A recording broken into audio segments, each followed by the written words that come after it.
Hello.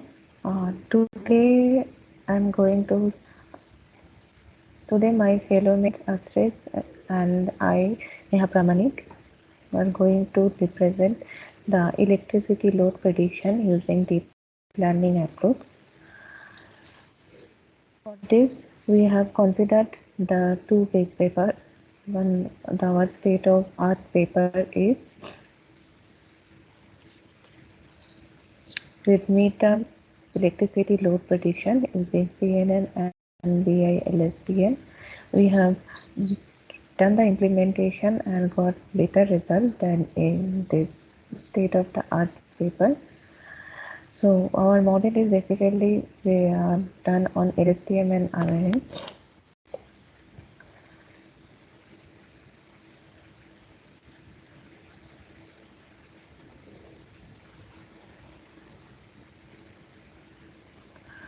So we implement a set of deep learning models to improve the accuracy of the 168 Hz forecast. The developed model employs features from multiple sources such as historical load, and we use the two model as I said, RNN and LSTM model.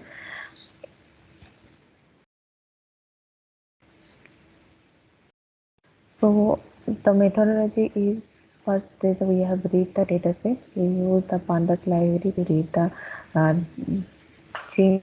read and change to data frame also.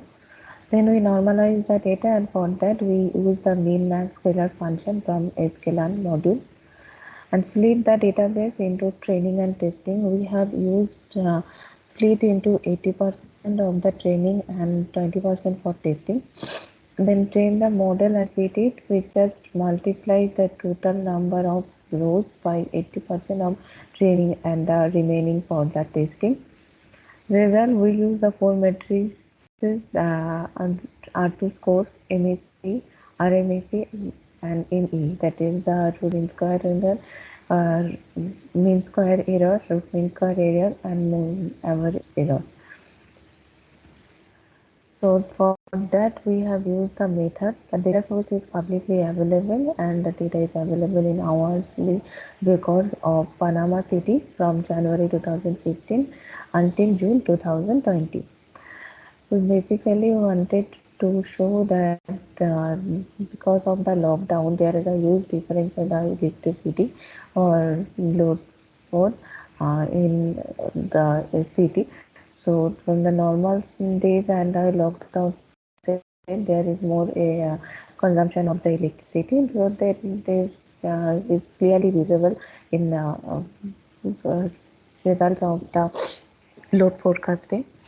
The states are a time series with the historical forecast along with its date, timestamps as the index, and a data frame with the same timestamp index, and objects have 48 or 1048 records.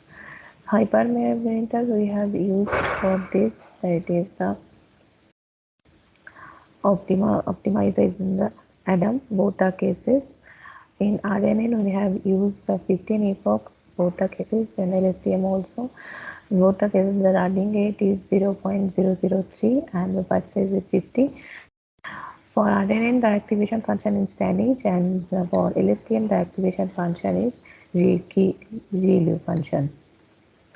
I'll discuss the results later. Before that, we're going to show the implementation.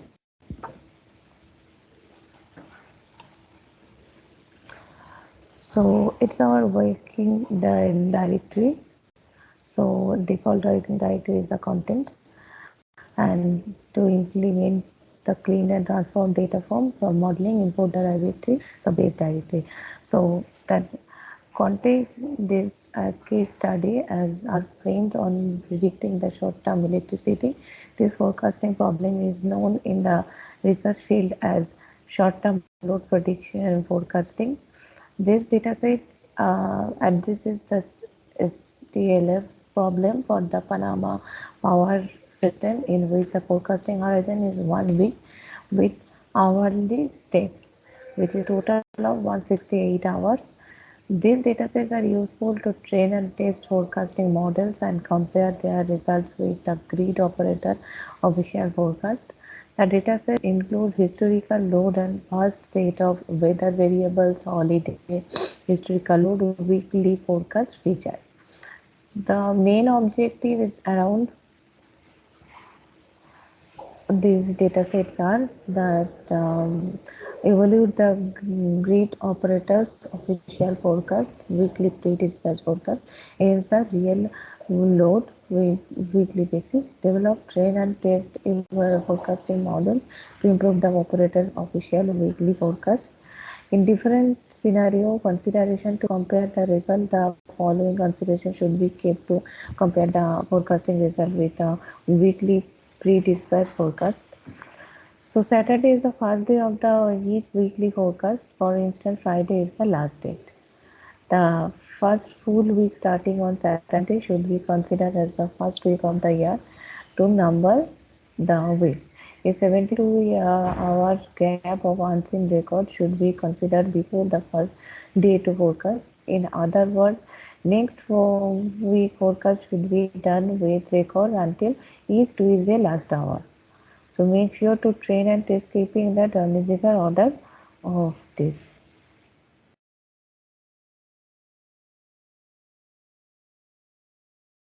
So we are going to install the that's our PIP install Optona is a hyperparametric tuning optimization.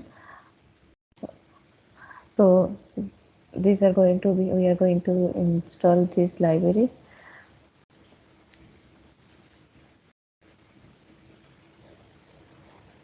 And these are the daily load prediction. So the animation of 14 suggested training testing pairs along the horizons. So we are going to represent the daily load plots versus the year. This is the load with the training week and the testing weeks. So this is the load versus the hours of the week and versus the year. So this is our testing data and this is our training data. The continuous dataset was split into train and test, as I said, skipping the chronological order of the record. This keeping records sorted by date time, leaving always the last week for testing the model and the rest order data for training in. Based on this logic, there will be 14 pairs of train test dataset, 12 pairs with testing week on each month of the last year of the record before the quarantine started and 2 more resting weeks after the quarantine started. As a fact, the lockdown in Panama started on Wednesday, March 25th of the 2020. So this is the following tables for more information. These are we have taken play is the attribute of the image model. So read the display the things. So it's the Panama City. Only we are analyzing Panama City lockdown here. The week 15th April 2009, starting April 2009, and to see the difference the lockdown time and the normal time. As most of the lockdown time, the most of the people are inside their home, the daily this their consumptions are more. So the key point is the lockdown time. So it's the weekly pre-dispatch forecast. This is our data set. And this is the forecasting of the pre-dispatch load forecast for to improve. This is a load forecasting. And then we have set the working directory to import the dictionary with all the training data frames. Then we represent that with the keys from that is the directory diction directory where our keys is the point is the lockdown time.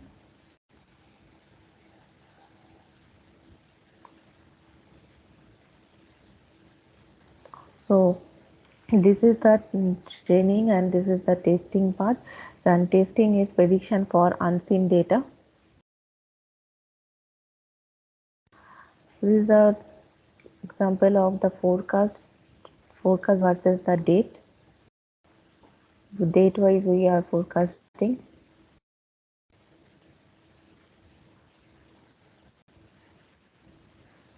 Then normalize the data set for the prediction, and so for that we have used the min max scalar.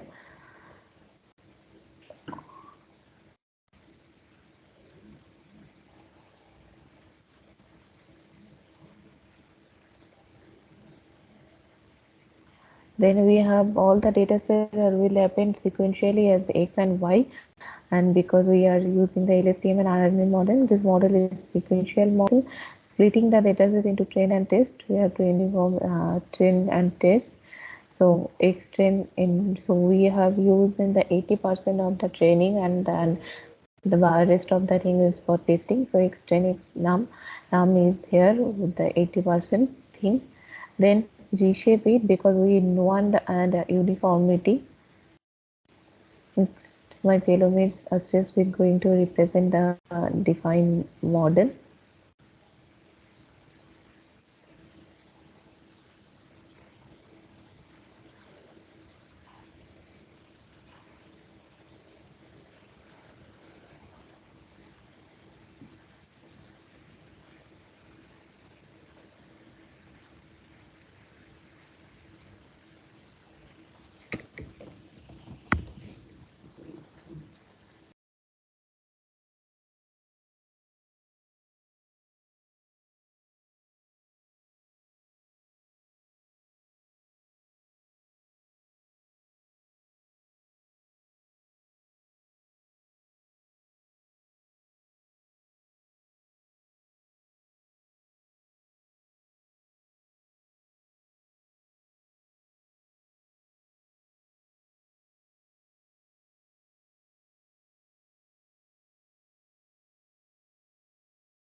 Renin,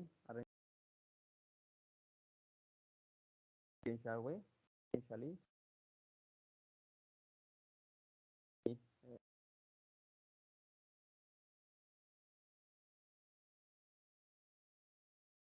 air, and but the difference is here. Output comes to input. Currently, it works like that. Then you get uh, outputs. Essentially, this here then to second layer of facial, and it goes just like this. Input, and from input, layer, from layer into within layer, layer to that. So sequentially, read or set here, here we install another dependencies or libraries from Keras, special, else, dropout, and simple recurrent neural network and LST. So this from this model, from LST model, well, you have to from Keras.layers, you have to import trains, dropout, simple RNN, and LSTM, including and the model from Keras model will call or will import this sequential. So this sequential in RNN module, this is just RNN module, just user defined variable. So we will add all the dropouts. So when you are adding the dropouts, the first thing is simple RNN. And this simple RNN is just, there is a lots of arguments inside. First one is units, number of units that we are using on that simple RNN, and second one is activation function. In RNN, we are using only one activation function, hyperparameter of tangent or tanh, and sequence return, always you should return a sequence, it should return a sequence. So we will use it's true, and input shape will be xtrain for shape of first shape. Then we'll take that dropout of 0.15.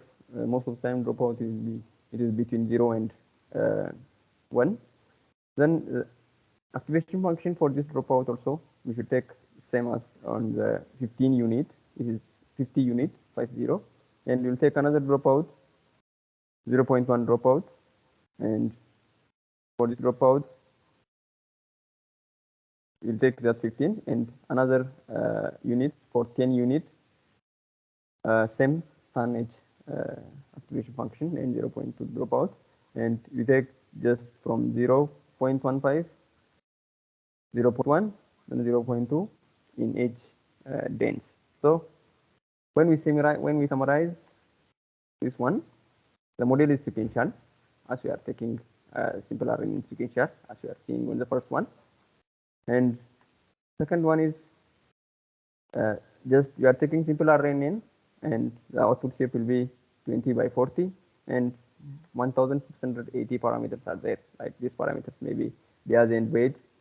So this 1618 bias and weight are there. So in dropout shape also 20 by 40 dropout shapes for the second one, for the third one, and 20 by 50 because our unit is 50 units, and dropout for first one, and there is 4500 or 4500 parameters are there.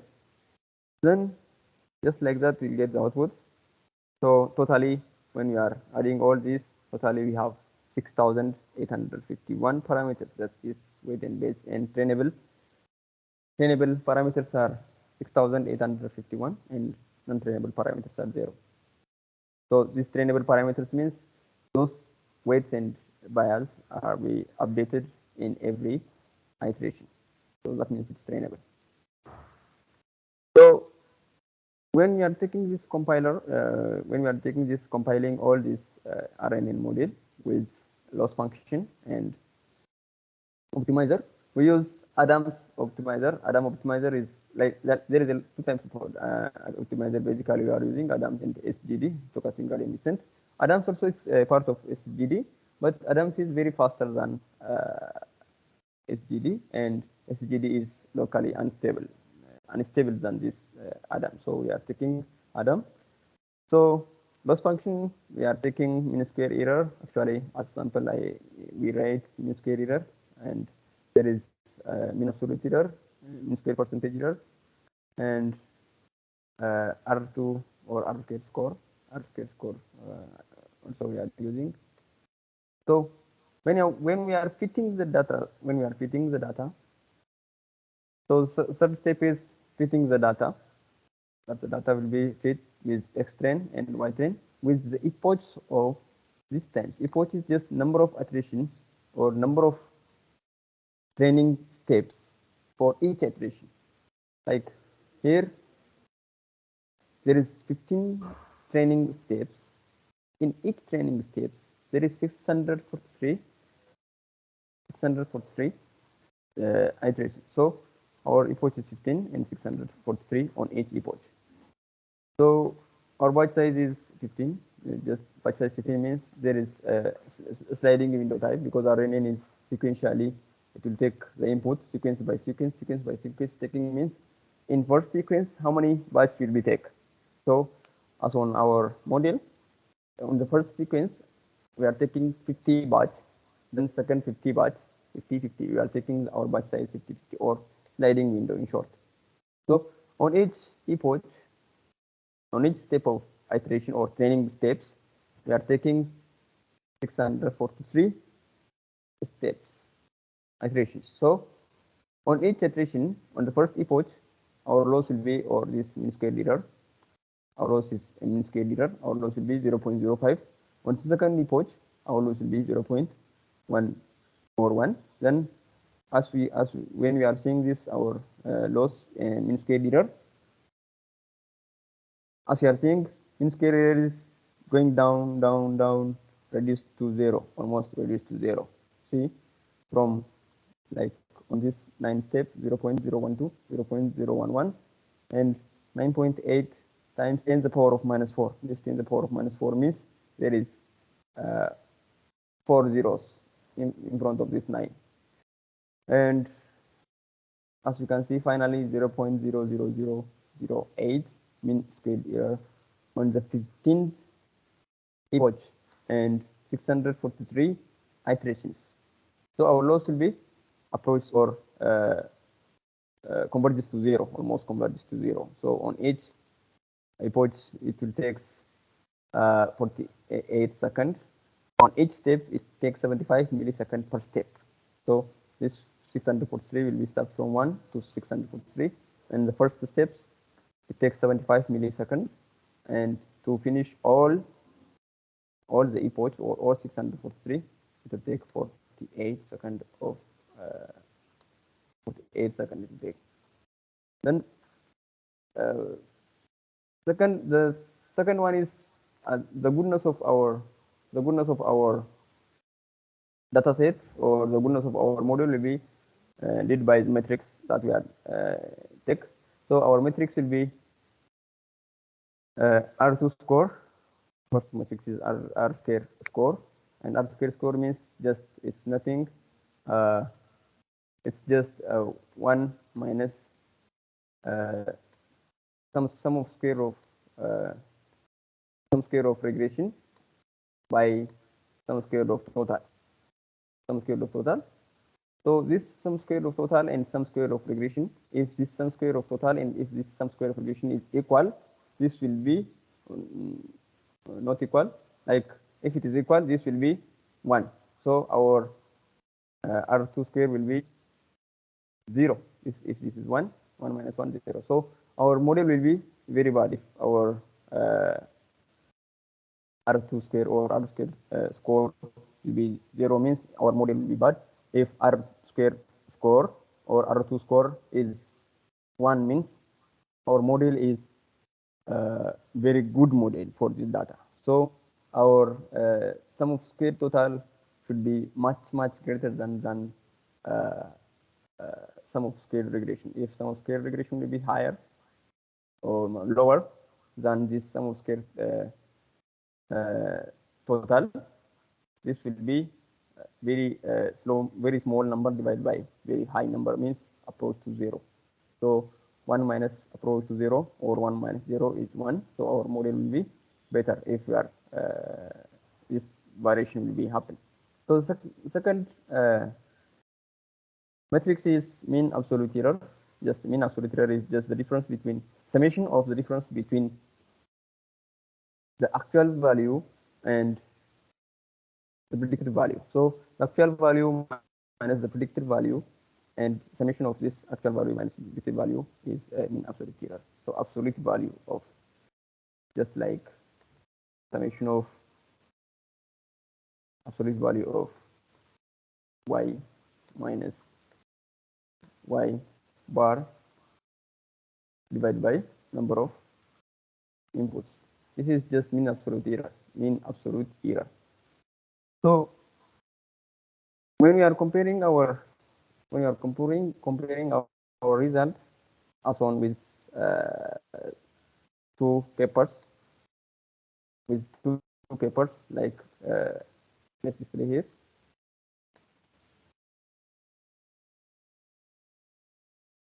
So our mean squared error is our R2 score is for our RNN model 0.9774. As you can see, this is approach to 1. And but on these two baselines papers that determine electricity load prediction using CNN and by LSTM and efficient residence load forecasting using deep learning approach, these two baselines papers, they didn't do this to score as a matrix. Just when we see our matrix only, just 0.99774 and 0.94, almost it's equal to 1. So our model is best fit for this data set. But when we come to second matrix, there is 3 matrix we used: mean scale error, relative mean scale error, or root mean scale error, and mean absolute error. These 3 in these 2 baselines or papers, and this is 2021 papers, and these 2 papers, it's better prediction, or we improve the performance of the models, or we improve the prediction of electricity load analysis as well on the different model, and same model also we improved a lot. So when we see here from scikit-learn, we import this mean scale error and relative mean scale error. Just relative mean scale error is square root of mean scale error or root mean scale error. So mean absolute error is just absolute value of the difference between predicted, the difference between real value and mean value of each data. So just we are rounding of this fraction value to 4 points. Just this 4 is rounding to 4. If we are rounding to 8, it will continue 0.0003 something up to 8 digits. So when we are doing our mean scale error, our mean scale error will be for our RNN 0.0003. Our mean scale error, relative mean scale error, and mean absolute error should be 0 to get best model fit for this data set. So our mean scale error is 0.003, and mean absolute error or mean scale error or root mean scale error is just square root of 0.003. It will be 0.173, and our absolute error is 0.128. So as we are seeing from the baselines, the first paper is they used mean scale error as a matrix. So as we are seeing mean scale error for the first ARIMA model, they're saying 0.028, but in our model, our mean scale error for RNN is 0.0003, and for LSTM also 0.003 you get. So in LSTM, they get 0.0441. So in both cases, our model is have better performance than these 2 papers or these 2 baselines, as we are compared to mean scale error as a matrix of this data set, same data set that we are using. So next, when we come to define just the prediction and the real value of the actual value of graphically, when we see just graphically, the red one is the predicted one, and the blue one is the actual value. Is almost similar, almost equal. The predicted and actual value is almost this in y-axis. This is load in megawatt hour, and this date is on the x-axis. So when we come to LSTM is special kinds of RNN, but it have a long-term dependencies, like special kinds of one that can capable of long-term dependencies in the given data. So it's better than RNN. But in execution time, LSTM is quite slower than RNN because of the complexity of the architecture of LSTM. So LSTM, they are using a lot of gates, like forget gates, input gate, hidden state, or something, memory state, or cell state. So because of that complexity, it is just quite slower than RNN. So as we can say that on RNN, we are doing our model. So on each LSTM, on 100 units, on 80 units, on 50 units, and on 30 units. So on 100 units, we use 0.2 dropout. On 80 units, we use 0.2 dropout. And on 15 units, with 60 units, we use 0.2 dropout. And on 30 units, the smallest one, we use one dense. So we are using in arrays in LSTM, we are using ReLU function. ReLU function is just nothing. It's just ReLU function is just remove all the negative, remove all the negative one as 0 and all the positive one as it is, or maximum between 0 or maximum of between 0 and the exact value of that, let's say x index of or any x input times weight value. So we'll compare that input value with x. So maximum value, if it is less than 0, it will take 0, and if it is greater than 0, it will take that greater value. That's just a ReLU function. So when we are fitting that one, how many parameters that we have on the first one? On 20 units, we have on 100 units, we have 40,800 parameters, trainable and untrainable 0. Then just dropout means just untrainable number of parameters that we are using.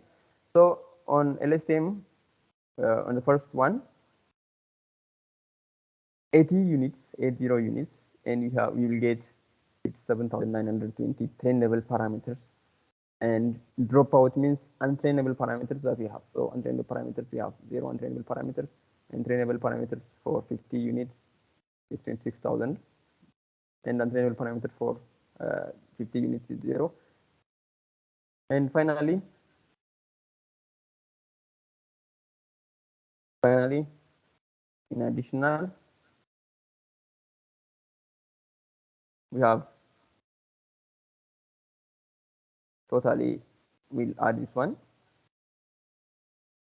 So when we are coming to optimization, we are using the same as Adam optimizer, better or faster than, and it's stable than this stochastic gradient descent or SGD. So we are using Adams, and as a loss function, we are using mean squared error, and same training and same parameters or same hyperparameters that we are using on RNN, we are also using here. So in epoch, like same as epoch, we are taking 15 epoch or 15 steps, 15 training steps. For each training iterations or steps, we are taking 643 steps. So for each, this is LSTM, it takes 206 seconds. So when we are seeing that one, that previous RNN, for each training, how many seconds it takes? 72 seconds. As we are seeing here, it takes 72 seconds, maximum 72 seconds. But when we are coming to LSTM, it takes 206 seconds. And each iteration or each step takes 313 milliseconds. So as I told you before, LSTM is slower than RNN because of the complexity of architecture complexity. So when we are seeing this loss mean squared error loss, it just converts to 0 from 0.0168 to 0029, 20019, 20016, 20011, and 2000915. This is 4 zeros in front of this decimal point. So finally, our point or loss function mean squared error is 0.00003 is our mean squared error. We can see from here mean squared error is 0.003, as we are seeing from this. This is 0.003, and this is our final mean squared error. So